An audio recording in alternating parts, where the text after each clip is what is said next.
Assalamualaikum warahmatullahi wabarakatuh.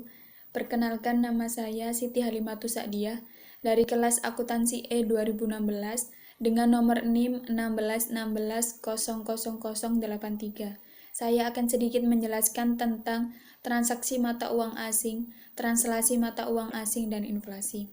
Apa yang dimaksud dengan valuta asing dan bagaimana perlakuan transaksinya? Menurut Engels dan Maurer tahun 1995, pengertian dari valuta asing adalah setiap aset atau tuntutan finansial dalam mata uang asing. Sedangkan menurut FASBN nomor 52, valuta asing dapat didefinisikan sebagai a currency other than an entity's functional currency. Pada dasarnya kedua pengertian tersebut adalah sama, yang dapat disimpulkan bahwa valuta asing adalah pertukaran mata uang suatu negara terhadap negara lainnya. Sedangkan untuk perlakuan transaksinya, terjadi ketika suatu perusahaan membeli atau menjual barang atau jasa yang harganya didominasi dalam suatu mata uang asing. Kedua, meminjam atau meminjamkan dana yang didominasi dalam suatu mata uang asing. Yang ketiga, menjadi suatu pihak untuk suatu perjanjian dalam valuta asing yang belum terlaksana. Yang keempat, memperoleh atau melepaskan aktiva, menimbulkan atau melunasi kewajiban yang didominasi dalam suatu mata uang asing. Jadi, transaksi dalam mata uang asing merupakan transaksi yang terjadi dalam mata uang yang berbeda dan memerlukan penyelesaian juga dalam mata uang yang berbeda pula. Selanjutnya, saya akan menjelaskan tentang translasi mata uang asing dan inflasi. Apa yang dimaksud dengan translasi? Translasi mata uang asing adalah proses pelaporan informasi keuangan dari satu mata uang ke mata uang lainnya.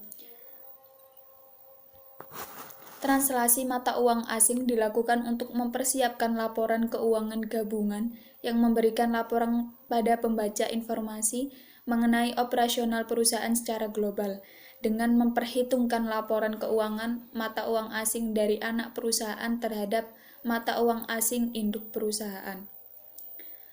3 alasan dilakukannya translasi. Yang pertama, mencatat translasi mata uang asing. Yang kedua, memperhitungkan efeknya perusahaan terhadap translasi mata uang asing. Dan yang ketiga, berkomunikasi dengan peminat saham asing. Selanjutnya, metode dalam translasi mata uang asing. Yang pertama, metode nilai tukar tunggal.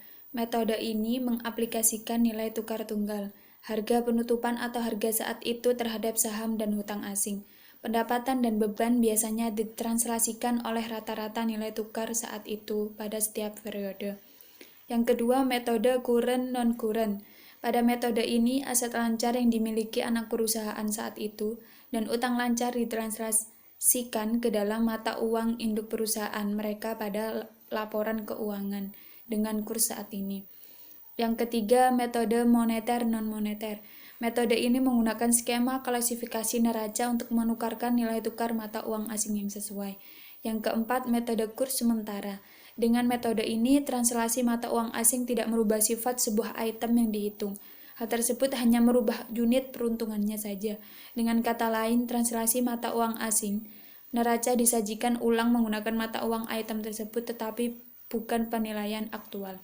Yang kelima, metode nilai tukar ganda. Metode ini mengkombinasikan kurs saat ini dan kurs historis dalam proses translasi mata uang asingnya. Selanjutnya, bagaimana hubungan translasi mata uang asing dengan inflasi?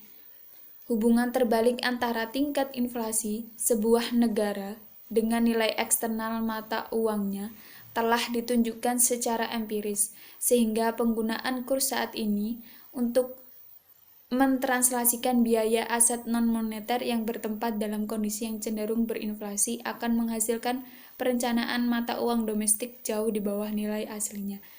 Demikian yang dapat saya sampaikan. Mohon maaf apabila ada kesalahan. Wassalamualaikum warahmatullahi wabarakatuh.